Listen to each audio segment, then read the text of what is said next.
Alors, Jean-Yves Bourguignon, vous êtes expert immobilier, vice-président de l'Institut français de l'expertise immobilière.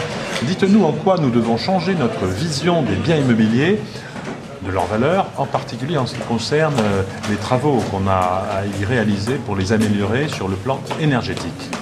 En fait, il faut introduire une notion économique au milieu de notre partenariat entre professionnels et toujours ramener à l'économie de telle manière qu'on apprendra à ce que les bâtiments qui auront été rénovés en matière énergétique ont une survaleur qui doit être valorisée et qui va permettre ensuite à tout le monde de se positionner en disant ne pensons pas qu'à l'esthétique, ne pensons pas au confort visuel par exemple comme les vitrages, mais pensons aussi économie globale en matière d'immobilier et on verra que finalement c'est ça la durabilité. La durabilité elle doit être aussi économique dans le temps.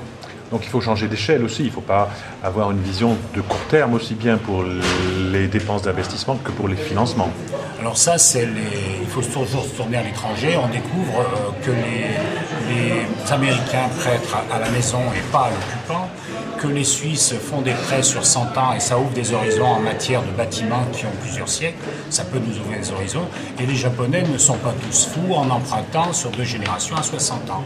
Donc toutes ces réflexions, elles sont pour dire il faut travailler ensemble, ne pas s'enfermer le banquier dans son coin, l'entrepreneur dans son autre et l'expert dans sa tour d'ivoire, mais il faut vraiment faire un partenariat en direction de l'économie.